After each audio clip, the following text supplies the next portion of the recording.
Movie start होती है year 1983 को दिखाते हुए, जहाँ पर हम बहुत सारी पुलिस कार के साथ एम्बुलेंस को भी देखते हैं। वो लोग एक क्रीपी फेस वाले आदमी को हॉस्पिटल लेके जा रहे थे और यहाँ पर उस आदमी का फेस नहीं दिखाया जाता क्योंकि वो देखने के लायक ही नहीं था। सिर्फ उसकी मूवमेंट दिखाई जा रही थी क्योंकि वो किसी के कंट्रोल में नहीं आ रहा था। उसकी हालत देखकर पुलिस ऑफिसर समझ ही नहीं पाते कि उसके साथ क्या हुआ है।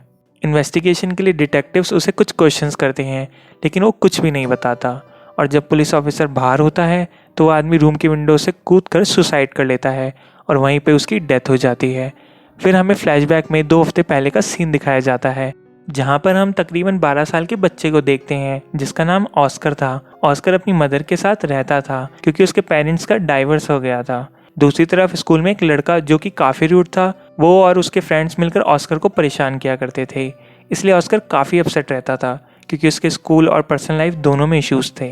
मोस्टली वो अपना टाइम पास अपने दूरबीन से नेबर्स को देखकर किया करता था और तभी वो एक आदमी और उसके साथ तकरीबन 12 साल की बच्ची उसके साथ वाले अपार्टमेंट में रहने आए थे। उस आदमी का नाम हॉकिंग और उस बच्ची का नाम एली होता है। ऑस्कर उसको अपने डोर की पीप होल से देखता है और वो सोचता है कि वो भी उसके एज फेलो है। रात को ऑस्कर अपना गुस्सा एक ट्री में नाइफ को स्टैब करके निकाल रहा था और तभी वहाँ पर एली आती है और उसे ऐसा करता देख वो उससे पूछती है कि वो क्या कर रहा है और ऑस्कर जवाब में कहता है नथिंग, कुछ नहीं।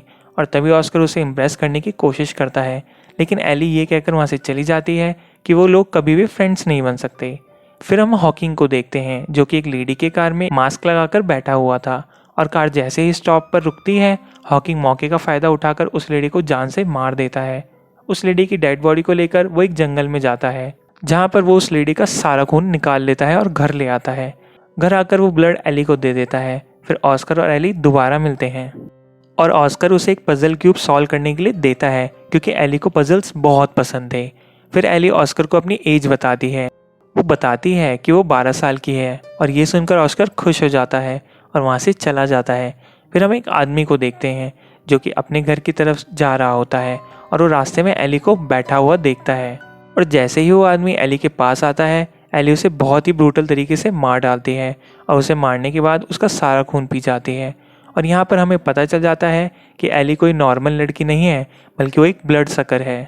और पिछली रात हॉकिंग जो ब्लड एली के लिए लाया था वो इसलिए लाया था ताकि वो लोगों का खून पीकर जिंदा रह सके। जब उसे इंसानी खून नहीं मिलता तो अपने कंट्रोल से बाहर हो जाती है। और जब हॉकिंग को पता चलता है कि एली ने उस आदमी को मार डाला है तो वो अपने घर से उस आदमी की डेड बॉडी को छुपाने के लिए निकल पड़ता है, जिसे ऑस्कर भी देख रहा होता है लेकिन उसे कुछ भी समझ नहीं आ रहा होता। हॉकिंग उस आदमी की डेड बॉडी को स्केटिंग एरिया के पास ही दफना देता है।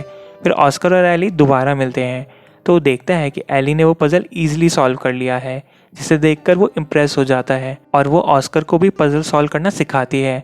और वो वक्त गुजरने के साथ साथ उन दोनों की दोस्ती और भी गहरी हो जाती है। उन दोनों एक दूसरे के काफ़ी क्लोज हो गए थे और यही नहीं, वो दोनों एक दूसरे को पसंद भी करने लगे थे। और जब हॉकिंग को उन दोनों का रिलेशनशिप के बारे में पता चलता है तो एली को ऑस्कर से दूर रहने के लिए बोलता है। जब ऑस्कर स्कूल में होता है तो वही बैड बॉय ऑस्कर को मारता है जिससे उसका फेस पर कट लग जाता है। जब एली रात को ऑस्कर से उसका फेस कट के बारे में पूछती है तो उसी रूड बॉय के बारे में बताता है कि ये उसी ने मारा है और वो ऑस्कर को मारता रहता है। और ये सुनकर एली ऑस्कर को हौसला बढ़ाते हुए कहती है कि इंसान को मार खाने के बजाय फाइट बैक करना चाहिए। तो ऑस्कर डरते हुए कहता है कि अगर वो उन लोगों को फाइट बैक करेगा तो वो लोग उसे और ज़्यादा मारेंगे। तो एली ऑस्कर को श्योरिटी देते हुए कहती है कि जब ऑस्कर को एली की ज़रूरत पड़ेगी तो वो मदद करने के लिए ज़रूर आएगी, क्योंकि उसे अंदाज़ा नहीं था कि एली कितनी पावरफुल है। Next day Oscar gym join कर लेता है और एक दिन सारे बच्चे जब आइस स्केटिंग के लिए जा रहे होते हैं तो वहाँ पर तभी बैड बॉय और उसके फ्रेंड्स ऑस्कर को मारने के लिए आते हैं। लेकिन ऑस्कर इस बार उनसे डरने के बजाय फाइट बैक करता है।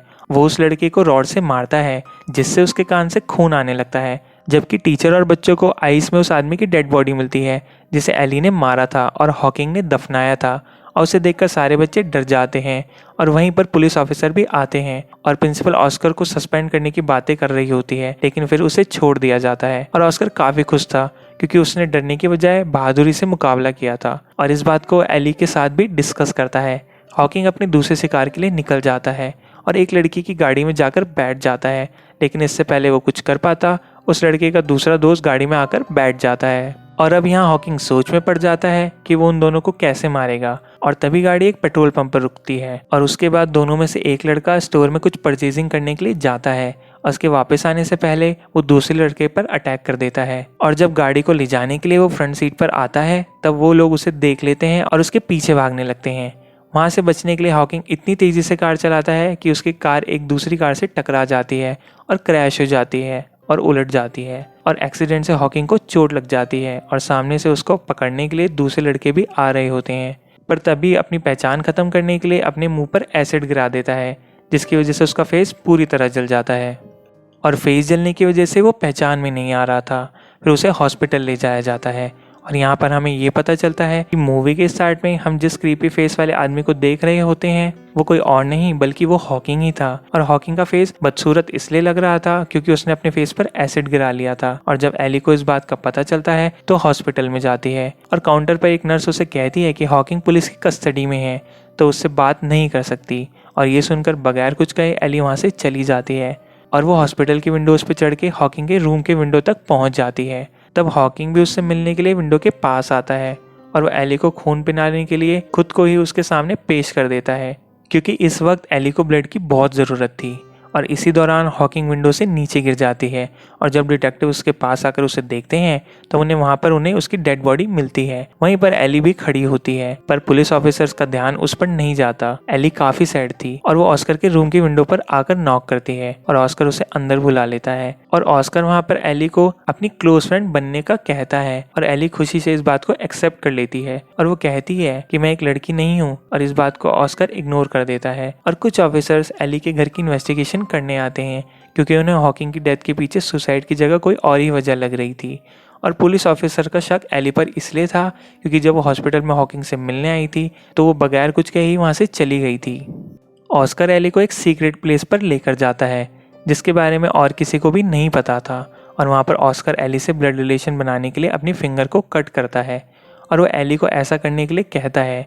ब्लड सकर होने की वजह से एली जब ऑस्कर के खून को देखती है तो वो अपने कंट्रोल में नहीं रह पाती और फिर उसका असली रूप ऑस्कर के सामने आ जाता है।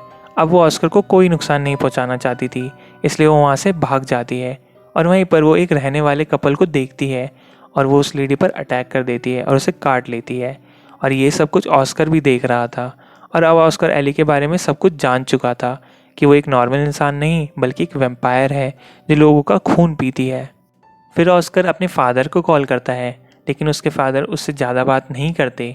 ऑस्कर काफ़ी दुखी होता है क्योंकि एली की जो सच्चाई थी वो उसे एक्सेप्ट नहीं कर पा रहा था क्योंकि वो एली से प्यार करने लगा था। और अब ऑस्कर एली के पास जाता है और वो उसे अपनी रियलिटी के बारे में बताती है कि वो एक वैम्पायर है और उसे ज़िंदा रहने के लिए जिंदा इंसान के खून की ज़रूरत होती है और उसे अगर वो ना मिले तो वो अपने कंट्रोल में नहीं होती।